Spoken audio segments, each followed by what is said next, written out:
बच्चों कैसे हैं? अच्छा ठीक ठाक है? Yes sir. तो कल हम लोग पढ़े थे विभाज्य का नियम पढ़े थे। Yes sir. आज हम लोग चलते हैं थोड़ा सा गला मेरा खराब हो चुका है, तो आज हम लोग चलेंगे आर्टिकल के तरफ से। कुछ अंग्रेजी ग्रामर भी सीखेंगे नहीं? Yes, sir। हम लोगों को अंग्रेजी तो वैसे भी कमजोर है, तो हम लोग आज कुछ ग्रामर के बारे में जानेंगे। उसमें आर्टिकल है ना, आर्टिकल क्या होता है उसके बारे में पता करेंगे। तो ये तो बहुत ही लॉन्ग होता है, लेकिन आज हम आपको एक पूरा शॉर्ट भाषा में समझाएंगे और आपको समझ में आ जाएगी, है ना। पूरा आर्टिकल जो आप 1 महीना में पढ़ते हैं वो आप अभी जो है 5 मिनट में पढ़ लीजिए, एकदम पूरा कभी नहीं भूलिएगा। और आप लोग जो है आराम से देखिए और सुनिएगा, ठीक है। अब देखिए पहला कहता है आर्टिकल। आर्टिकल का अर्थ क्या होता है? कहता है उसका अर्थ होता है उपपद। क्या होता है? उपपद। क्या अर्थ होता है? उपपद। ठीक है। अब कहता है कि आर्टिकल है होता क्या है ना, तो वो होता है आर्टिकल ए और एन और द को आर्टिकल कहते हैं। क्या कहते हैं? ए एन और द को क्या कहते हैं? Article.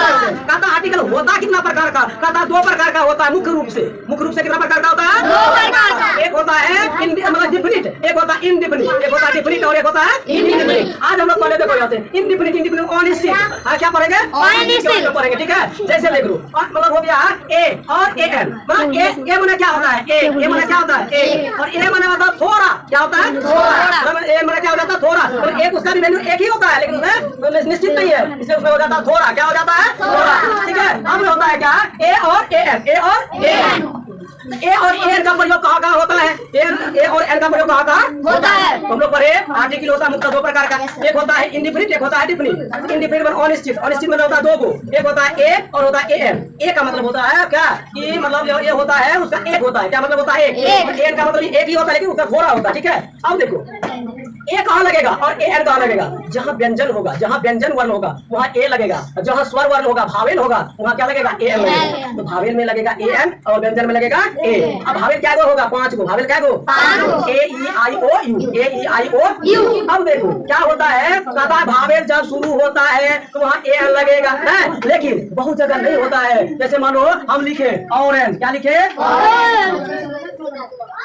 Orange, O R A N G E, orange. Orange यहाँ लिखे, वहाँ से चालू हुआ, इसलिए यहाँ क्या लगा? ए एन लिखा, ए एन लगा ना। लेकिन अब देखो क्या होता है, यहाँ यूनिवर्सिटी यू से चालू हुआ, लेकिन यहाँ लगेगा ए लगेगा। क्या लगेगा? ये गलत हो गया। क्या हो गया? लेकिन अब हम बतलाने वाले हैं जो आप कभी नहीं भूलिएगा। इस नियम को जो है लगभग गलत नहीं होगा ये नियम, ठीक है। जब कहता है उच्चारण में, क्या कहता है? उच्चारण में जब ओ आ ह्रस्व ई ह्रस्व दीर्घ ए ओ है ना, ये सब रहेगा। अगर उच्चारण में ये सब आ रहा है तो उसमें क्या होगा? ए एन होगा। क्या होगा? अगर कहीं भी किसी भी चीज का उच्चारण में अगर ये हो रहा है वहाँ एन होगा, अगर ये उच्चारण में नहीं हो रहा है तो वहाँ ए होगा। क्या होगा? जब ये उच्चारण लगे तो ए एन, उच्चारण लगे तो ये उच्चारण ना लगे तो ए है। जैसे हम अभी लिखते हैं यूनिवर्सिटी, क्या लिखते हैं? यूनिवर्सिटी को यू आया ना, व्यंजन आ गया तो व्यंजन में क्या लगेगा? ए। ऑनेस्ट बोलते हैं ऑनेस्ट, आ बोलते हैं ऑनेस्ट, इसमें ए एन लगेगा। क्या लगेगा? डॉग बोलते हैं यहाँ ए डॉग लगेगा। एमपी बोलते हैं एमपी, क्या लिखते हैं? एम एमपी, यहाँ ए एन लगेगा। क्या लगेगा? यहाँ लिखते हैं एसपी, यहाँ ए एन लगेगा।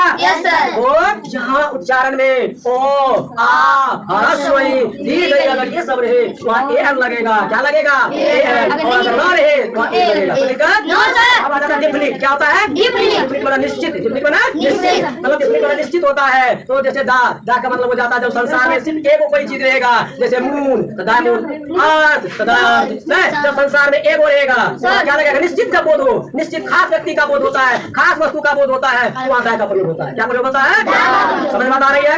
कोई दिक्कत? आर्टिकल हो गया मतलब ए एन और द। ए का मतलब हो गया क्या? एक वहाँ जहाँ भाव में व्यंजन होगा वहाँ ए लगेगा, जहाँ भावेल होगा, है ना, जहाँ ओ आ से चालू होगा, जहाँ ओ आ से चालू होगा वहाँ ए एन लगेगा। जब खास व्यक्ति वस्तु के बारे में बताया जाएगा वहाँ लगेगा। समझ में बात आया? कभी नहीं भूलिएगा। इसको याद रखिएगा। तो उच्चारण में क्या होता है? उच्चारण को याद रखिएगा, नहीं भूलिएगा। लेकिन भावेल पे चलिएगा तो प्रोसेस गलत हो जाएगा, नहीं हो जाएगा।